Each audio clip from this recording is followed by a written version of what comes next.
Because in the first system, you're like, you know what? I don't need to go make a lot of money because if I make a lot of money, the gods will punish me and make me proud. So I'm just gonna like enjoy life and take it easy. All right? So in the second system, no, I have control over my own life. So I need to work hard. Okay, so and again, the entire point of the system is to make you work as hard as possible, because when you work hard, that generates real wealth for the powerful people. Money does nothing, okay? Money just incentivizes you to work hard. So this exists in order to make you work harder. And there's one more benefit, or there's more benefits, but what's another benefit? Okay, the other benefit is this. Powerlessness. It makes you powerless. Why? This system is designed to make you absolutely powerless. Why? You can't control anything. Why? Everything is controlled by gods and fate. No. You see again, this is how you're brainwashed. You believe 1 makes you powerless, but that's not correct. 2 makes you powerless. Why? What's the difference between 1 and 2? Why is it in number 2 you are powerless? You're playing in the game that who has the power wants you to. Okay. So the problem with number 2 is you are incapable of collective action. Because you think all the source of your problems is the individual in you and not society.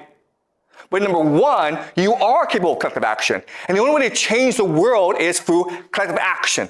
Does that make sense? This is a really important point. 2 is designed to make you think the source of all your problems is within you. So you should ignore what other people do and think. It doesn't matter to you. And therefore, you're incapable of identifying with other people. You're not capable of collective action. If you're not capable of collective action and you feel really miserable, what you will do is play video games or watch porn all day. Okay? And that's what's happening in society today. Yeah? But in number 2, like from experience, we would know that you should listen to the others' advice, or you should take others' perspectives and not just. So in number 2, who has authority? Who do you listen to? You listen to scientists, right? Scientists. Because the system was created by scientists to trick you. Okay? This system, you think, oh, it's science, therefore it must be real. Guys, let me give you a piece of advice, okay? If you're ever feeling sad and you are depressed, what should you do? What should you do? What have you been taught to do? If you feel sad, you're depressed, what should you do? Go to nature. Walk around. Okay, yeah, the correct answer is walk around, but that's not what you've been taught, right? What have you been taught to do? Okay, telling your friend, tell your parent, that's actually really good, right? So walking around, exercising, resting, talking to a friend about your problem, that's all really good. But what have you been taught to do in school? Really? If you are feeling really, really sad, what should you do? You should go talk to a psychiatrist, right? You should talk to a psychologist. And what will he do? What will he or she do? Okay, well, I'm gonna give you a piece of advice, okay? And you can test it out for yourself. But if you're feeling sad and you are feeling depressed and you feel you have to talk to a psychiatrist, and you do so, I will make you a bet that the psychiatrist will make it a lot worse. You will feel worse after talking to a psychiatrist. Okay? And the reason why is the system is not designed to cure you of any problems. The system is to make you dependent on authority. You know that if you feel sad, well, you know what? Just go for a walk, talk to a friend, you'll feel better over time. But the system teaches you, no, if you feel sad, go talk to a psychiatrist who will give you drugs. It's designed to make you dependent on authority. Yeah? I want to ask, like, in scenario 1, rule number 1, wouldn't God also be an authority? Like, God will also be authority. That's actually a great question, okay?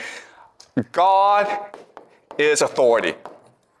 Okay, that's actually a great question. Thank you so much. So I have to spend time to explain to you both systems, and I will do so. But what's really important about number 1 is the gods are really bad people, okay? The gods in number 1, the polytheistic system, they fight all the time. They're vengeful, they're angry, they're proud, but because they're gods, they can get away with it. And that's the difference between humans and gods. We're all the same. We're all angry. We're all jealous. We all fight, okay? But the gods can get away with it. The humans cannot. Gods can do hubris. We cannot do hubris. Do you understand? So the idea that, the people in power are benevolent. The people in power are authority figures who are after our best interests. That is a new modern concept. Before, it was assumed that the king is a king. Why? Because he's favored by the gods. It's not because he's a good person. It's not because he's a just ruler. It's just because the gods like him for whatever reason. But guess what? The gods give and the gods take. Maybe today, the king will rule us, but maybe 5 years from now, he gets unlucky and the gods kill him. Too bad. If you read Greek mythology, and we will do so in this class, okay? We'll go over into Greek civilization. We'll look at Oedipus. We'll look at Homer, the Iliad, okay? They talk about this all the time. Fate is something that you cannot control. It's something that happens to you. And therefore, you must live life to your best. All right? So the difference is this. The difference is in number 1, they have a concept called eudaimonia. If you have no control over your fate, if things can happen to you tomorrow that kill you, then live your life to the best of your ability today. Seize the day. Be the best that you can be today. And that's how you win favor from the gods. Eudaimonia, what we call flourishing. The point of life is to live it to the best of your ability. And that's why, guess what, guys? The ancients, the Greeks, they were superior to us. If you read Greek literature, if you read Greek philosophy, Plato, Homer, Aeschylus, Euripides, they were the best. Today, we suck. Why? Because instead of eudaimonia, we have pleasure. Rather than flourish as creative people, we're like, how do I enjoy my life today? How do I not feel sad? Okay? So in the first system, even though it sounds like we have no control, we have no agency, but it inspires us to live to the best of our ability. In the second system, we're like, you have complete control of your life. It enslaves us. Okay? All right. Now let's move on to the third and final example. Okay. And I know this is shocking. I know this is surprising. But over the course of the semester, I will give you enough evidence to convince you that this is all true, okay? I'm just setting up the structure and the framework today. All right, let's do school. Guys, why do we have school? Why are we in school? Why? Why are you here? What? Some place learn and teach. Exactly, right? Learn. What else? Yeah, to get the degree, okay? To get the degree. Okay, to graduate. What else? Knowledge, yes.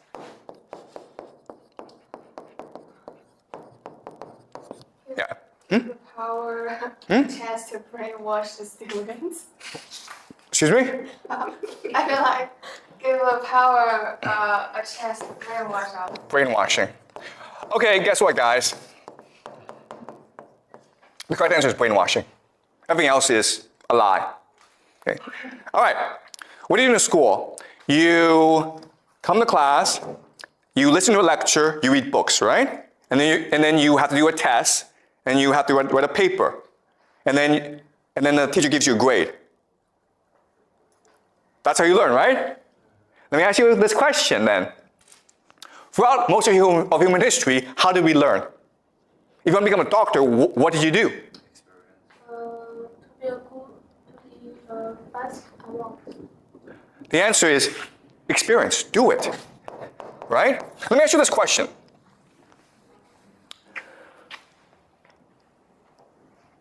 Let's say you're 12 years old. You're going to be a doctor, okay? There are two paths ahead of you. The first path is, you know what? I'm going to put you in a hospital, and you're going to learn there for like 10 years. Someone's going to mentor you. You're going to be that person's apprentice. Maybe the first year, all you do is like wash the floor, okay? But you're going to observe the doctor. And then eventually, the doctor's going to tell you how to treat patients, okay? That's the first system. Second system is you go to the best school in the world. Then you go to Harvard for undergraduate. Then you go to Harvard Medical School, the best medical school in the world. Okay? At age 30, who's a better doctor, number one or number two? First one. Obviously the first one, right? Because the second person, the person who went to Harvard and Harvard Medical School, did not ever work in a hospital. You understand? Now, let me ask you another question. In the first system, do you have to be really, really smart to be a good doctor? No. You don't, actually. Practice. Anyone can be a doctor in the first system. Anyone.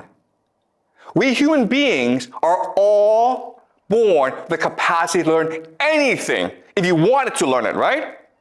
If you want to be an engineer, if you want to be a lawyer, if you want to be a doctor, if you want to be a scientist, you want to be anything, okay? Just go find a mentor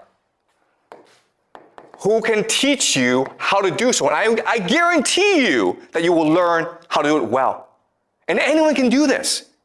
But instead, we have a system in which we tell students, you're smart, you're stupid.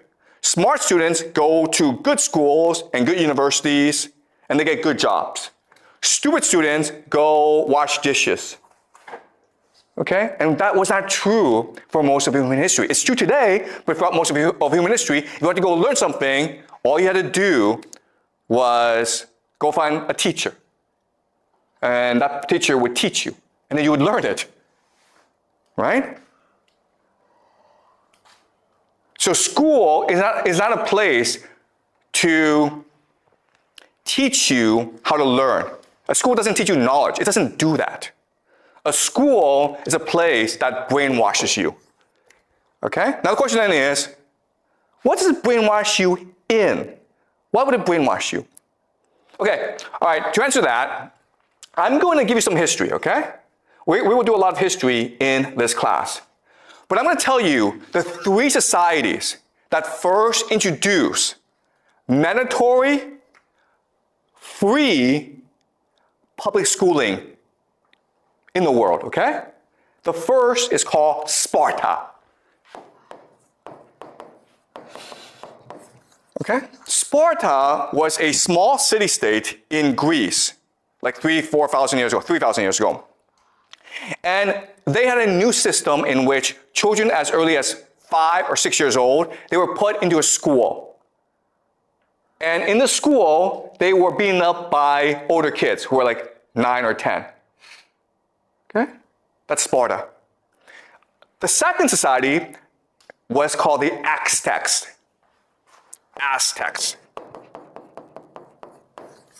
And they also provided free, compulsory education to all its children. Really good, right? And the third society is called Prussia. And actually, Prussia is a system that everyone uses today.